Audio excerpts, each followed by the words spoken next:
Has anyone ever been lost? A few weeks ago, Suzanne and I were driving to London, and it was one of those journeys that wouldn't care to repeat for a while. Walked down the M6 and motorway completely closed. Due to animals on the road, something I've never experienced in 20 odd years of driving up and down the UK, but there you go. And we sat there for an hour and a half, not moving, and eventually it cleared and we got going. An hour later, there was a bad accident, motorway closed. We sat for over an hour. We were quite near a junction, and I managed to skip across the lanes and get off the motorway. Looking at Google Maps, thinking, that's great, there's a road that runs parallel with the motorway. We'll circumnavigate it. Got off the motorway and realised that that A road was closed due to roadworks. So, got on to SatNav, dialed in another route, and took me down this road, then made me do a U-turn, and then tried to bring me back onto the motorway. And it was that point that I realised that something was going on with the GPS, probably jammed, because there were cars everywhere, all trying to figure out the same thing, where people stopped in the middle of roundabouts, comparing their phones, trying to work out where on earth do we go. So we're somewhere in rural Northamptonshire, so I think, I know what I'll do, scrap that, who needs GPS? I'll pick a route based on my rough knowledge of the UK. So that's what we did. And found this little B road. And it's at these points that you realise that nowhere else in life are the differences between men and women so prevalent as when you're lost. And even that term. Because I wouldn't have said we were lost. We just didn't know exactly where we were at that moment. But to Suzanne, we were lost. The next thing Suzanne would always say in these moments, and indeed said it there, we must stop and ask someone for directions. No. We couldn't be more different. We couldn't be more poles apart. Now for Suzanne, she will always stop and ask for directions. And so even on a daily occurrence, we're driving along, she stop, ask her. And I'm thinking, I drive to Gala nearly every day. I have done for over 20 years, but no, we need to stop and ask someone for directions. So we're driving down this B road, it's the middle of the night, and it's very rural, not unlike the borders, and she says, stop and ask someone, and I'm thinking, who? There's a sheep, I suppose we could ask the sheep. But she kept saying to me, do you think you're on the right road? To which I was replying, of course. Me inside I'm praying, God, please let this be the right road. There's a lot hinging on this. Now you'll be pleased to know that it was, and we managed to pick up a route and got SatNav working again and found our way onto the motorway. Mission accomplished. Have you ever been lost? Yes. It helps to know where you're going, doesn't it? It changes our perspective. And I want to look a little bit at that today as we conclude our series on climate change. And if you've not been here for the rest of the series, when we're talking climate change, it has nothing to do with weather, but everything to do with the climate that we bring. What atmosphere do we bring? And so let's recap. We've been saying that we are created in the image of God, and that He calls us into community with Him, into oneness of Father, Son, and Holy Spirit. We're one with Him. But He also calls us into community with each other. It's not good for man to be alone, remember? We need each other. We also looked at the fact that Jesus is the firstborn of many brothers and sisters. In other words, this community that He draws us into is quite literally the family of God. How amazing is that? Is that not incredible? We are His family, His church. And guys, I want to encourage you, as we have been saying through the series, please get yourselves into groups of 2s and 3s. I know many people in this church that benefit from that. We've heard from some that have shared what a benefit that is. But guys, we need each other. We need to be accountable. We need to be praying for each other. We need to know each other. Yeah? So I hope you don't mind me saying that again, but we're just really enthusiastic that we all experience that. And so what we've been talking about, there is a significance on our relationships. What climate do we bring? Why is that even important? Well, you see, it helps to see the big picture. It helps to have the right perspective. It helps to know confidently where we're going. Unlike me, driving down that B road in rural Northamptonshire. I want to look at some promises in the New Testament. Luke 22, verse 20. This is Jesus speaking. Or about Jesus. After the supper, Jesus, he took the cup, saying, "This cup is the new covenant in my blood, which is poured out for you." A verse that many of you may be familiar with, that we often use when we gather around communion. We break bread, we drink wine to remember Jesus' sacrifice. And this cup, says Jesus, is my new covenant in my blood. It's pointing to the cross and the sacrifice that Jesus has made for us.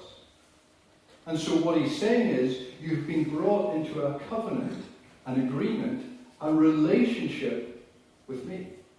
And because of what Jesus has done for us, it means this. 1 Corinthians 6, verse 20. You were bought at a price. You are of value to God. In fact, he paid the highest price possible for you. It was a costly sacrifice. He purchased us on the cross with his own blood. In other words, he died the death that we deserve. He took our punishment, he took our sin on the cross. Which means that not only are we set free from our sin, from our past, from ourselves, but we receive the gift of new life in Jesus now. Is that not something to celebrate? Yeah. Well, you can tell the faces better.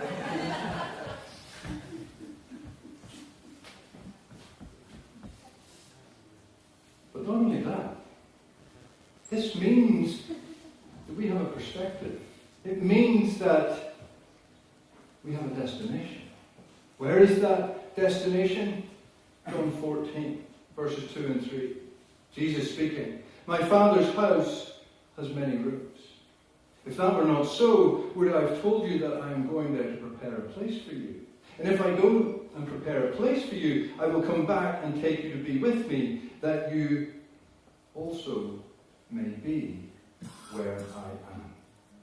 Wow. Maria has a nickname. You may or may not be familiar. IKEA Maria. One of her many gifts is creating a homely atmosphere.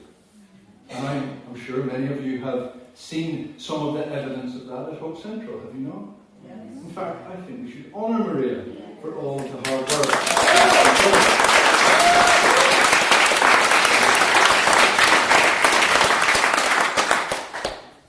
Maria loves creating home.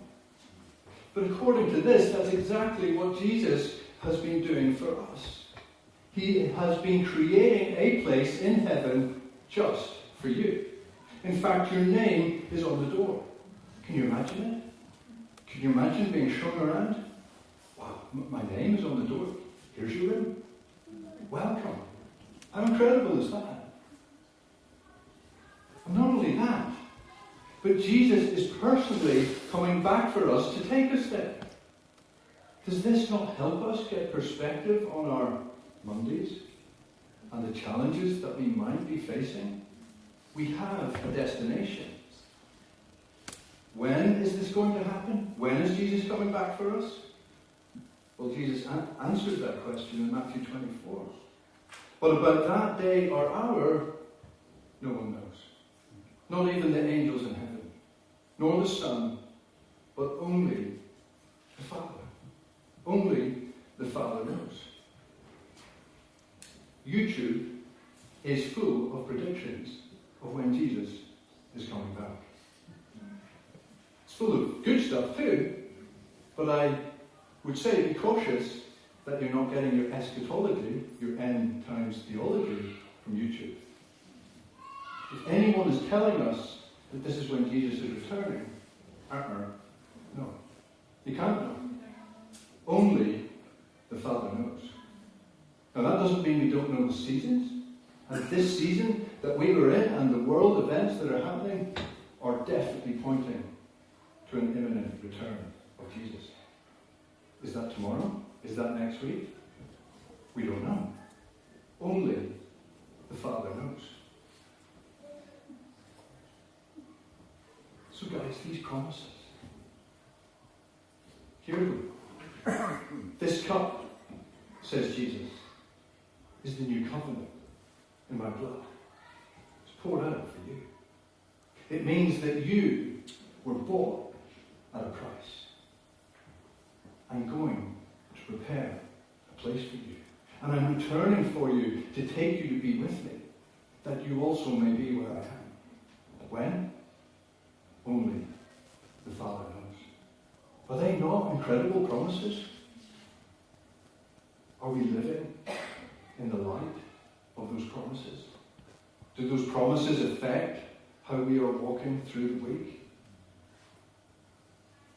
In the New Testament, one of the many names given to the church is the bride. We're the bride. Jesus is the bridegroom. And God has multiple names for his people. They're not contradictions. They complement each other. What it reveals is the depth of relationship that he has for us. It's a bit like holding an expensive diamond up to the light. All of its multi-surfaces all reflect and refract the light in different ways. At least so I'm told. But I've seen pictures. It's complex, but it's the same diamond. And it's the same with us and our relationship with God. It's the depth. It's all the different names and all the different ways that he describes his relationship with us. The bride. Well, maybe you're sitting here thinking, a bit uncomfortable with that. It's not very manly. But here's what we need to get. God is he through the Bible. We are she.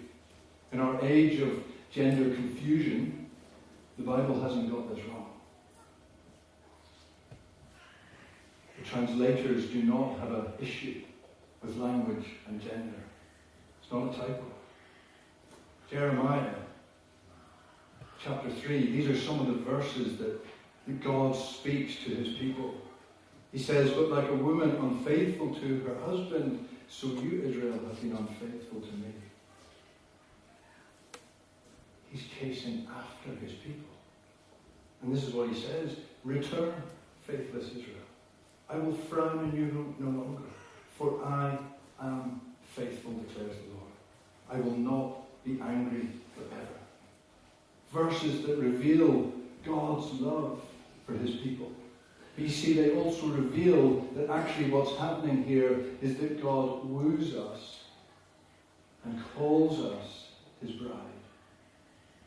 Amazing.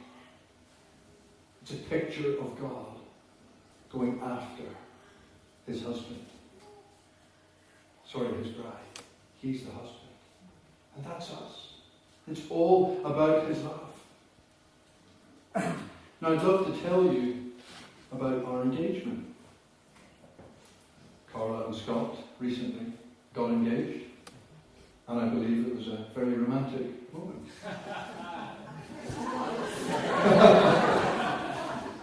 I would love to tell you about my marriage proposal to Suzanne. I would love to tell you how romantic it was. I would love to tell you how I whisked her off to a very romantic place, how we climbed a hill on a beautiful day, and I had a string quartet already there playing. A meal prepared, I got down on one knee, and she said yes. yes. I'd love to tell you that, but unfortunately I can't. Because I didn't quite put as much thought into the proposal as that, although my heart was in it, but I didn't quite plan it very well. Timing's not my thing. And so I proposed to Suzanne just before she was about to go on night shift as a nurse. She said yes. We were both very excited, and she said, well, I must go, I need to go off to work. So I'm now left in her flat with her two female flatmates, who then decided we must celebrate, so they took me out and we went to the cinema. So I spent our engagement evening celebrating with two other girls.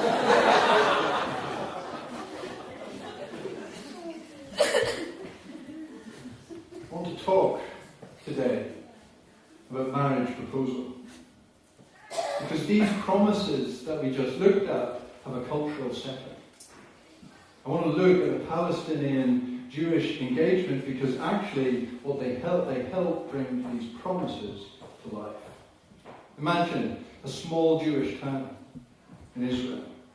A young man, mid to late teens, no hanging around here, you're a teenager, get yourself married. And he has the hots for that girl. Maybe they've grown up together. Maybe they've been to school together.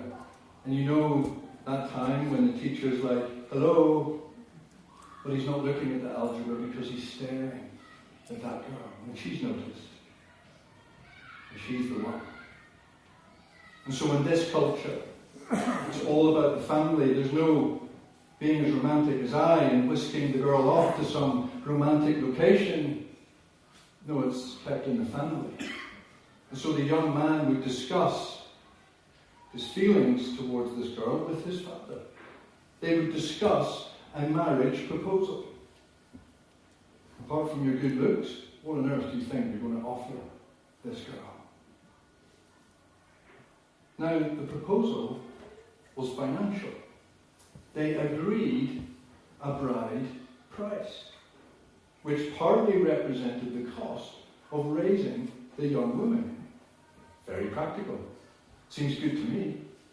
Should I be expecting, at some point in the future, some guys to come and say, can I take your daughter's hand in marriage?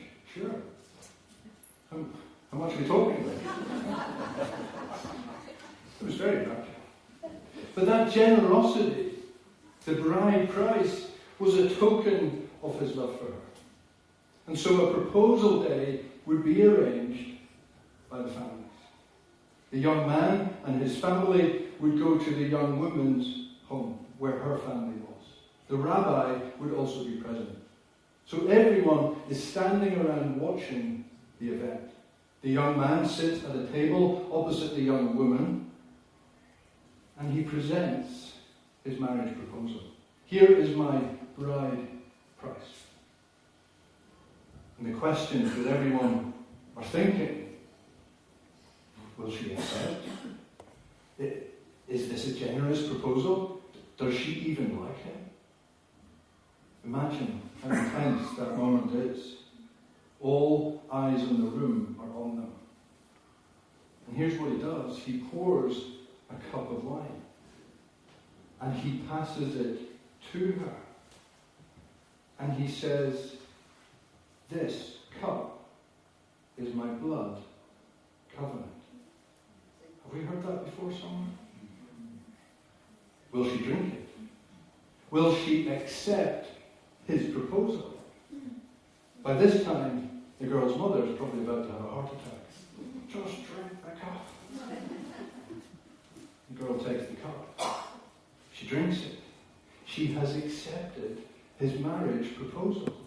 She has entered into a blood covenant. It's a relationship. They are betrothed or engaged, and it's legally binding. Now the tension in the room turns to joy and celebration. He, now the bridegroom, gives gifts to his bride-to-be. And he would say this, I am going to prepare a place for you, but I will come back for you and take you to be where I am. Haven't we heard that before somewhere? Now they are in a period of engagement. The young man goes back to his father's house. And here's what they would do. They would literally add another room onto the family home. It's very practical. It was known as an insula. He's preparing a place for her. But it's only ready when it's met with the father's approval. If asked during this time, when will the wedding be? The young man would answer, only my father knows. Haven't we heard that before somewhere? That's the bridegroom's home. At the bride's home, she's making herself ready. She's enhancing her beauty for the big day, the wedding day. During this time, she would wear a veil when she was in public, which meant this: I am bought at a price. Have we heard that before somewhere? There would be great anticipation amongst the families. No one knows when the wedding day is. Only the father knows. Suddenly, it's time. The bridegroom and his friends go to the bride's home, and to announce their arrival, there will be short blasts on the horn, the shofar. And so he takes his bride, and he takes her back to the room he has prepared, and I'll leave that bit to you. Things hot up. You know what I'm saying? The marriage is consummated. But now there is a marriage supper for the families, the bride and the bridegroom, and it lasts for 7 days. See any parallels here to these promises that we read earlier? Do you see the significance of this? We collectively, in community, as God's family, we are his bride. Jesus is speaking this over us. This cup is the new covenant in my blood. You were bought at a price. I am going to prepare a place for you. I will come back for you and take you to be where I am. When? Only the Father knows. Why do our relationships matter? Because this is where we're going. This is our destination, guys. Jesus, the bridegroom, is returning for his bride. Not just us individually, but together, collectively. His church, his family, his bride. And we don't know when, therefore we need to be ready. We are that bride waiting in anticipation. In the lead up to our wedding, there was much to do in preparation. Brides magazines started to appear around the place. That's what brides do. They get ready, they prepare herself for the big day. She enhances her beauty. Our time on earth is that time. It's preparation time. That's why it says in 1 John 3:3, all who have this hope in him, Jesus, purify themselves, just as he is pure. The one who is living in anticipation of that big day is the one who prepares herself. The one who makes herself pure. You say, well, Mike, I can't make myself pure, only Jesus can do that. Yes. How do we do that? It's the process of sanctification. We cooperate with Jesus and let him work in us in the power of his Holy Spirit. It's our responsibility to grow in relationship with him. And see, as we do that, we become like him. We are making ourselves pure. So those nudges that we receive and say, you need to work on this in your life, that's why. That's where we're heading. We're making ourselves ready. You see, here's the thing. God, in his wisdom for that work, puts us in community. We have blood families. We have friends, co-workers, neighbours. But he also places us in his church community. That is his family, his bride. And as we've been saying all the way through this series, we need each other. We can't do this alone. You see, it's together that we will spend eternity with Jesus in the Father's house. Jesus, the one who is perfection, the one who is holiness, that is who we spend eternity with.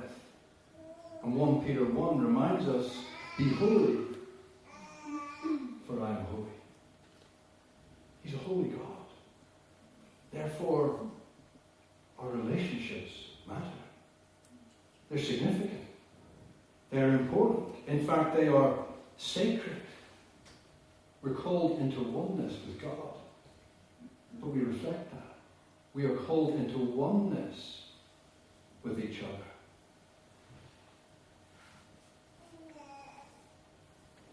Where are we going? Where's our destination? Revelation 19 says this. Let us rejoice and be glad and give him the glory, for the wedding of the Lamb has come. There it is, the wedding day. And then it says this, and the bride, that's us, has made herself ready. Revelation 21. I saw the holy city, the New Jerusalem, coming down out of heaven from God, prepared as a bride, beautifully dressed for her husband. That's us. And I heard a loud voice from the throne saying, God's dwelling place is now among the people, and he will dwell with them. They will be his people, and God himself will be with them and will be their God. He will wipe every tear from their eyes. There will be no more death, or mourning, or crying, or pain. For the old order of things has passed away. That's where we're going. We are that bride. That is the completion of the story, guys, that we are in. Jesus came once, but he's coming a second time. He's returning. And everything will be put right. Our perfection will be 100%. The last 2 chapters of Revelation, these chapters mirror the first 2 chapters in the book of Genesis. But you see, the start of the story is only a taste of the brilliance of the end. The story starts with a garden paradise, but it ends with a vast city paradise. The story starts with a dangerous snake, but it ends with him being destroyed and all evil eliminated. The story starts with one man, one woman, but it ends with a crowd so big nobody can count it. That's us. That's the perfect community. That is where we're heading. The story starts with God coming down from earth to be with the man that he has made. It ends with God bringing heaven to earth. And his city paradise is his new dwelling place with us, his people, his bride. There's going to be a wedding. There's going to be a feast. Does that excite you? What will the climate be? One of perfection. One of perfection. Do you see what we are getting ready for? Do you see what we're preparing ourselves for? Can you imagine the marriage supper of the Lamb? Can you see yourself there?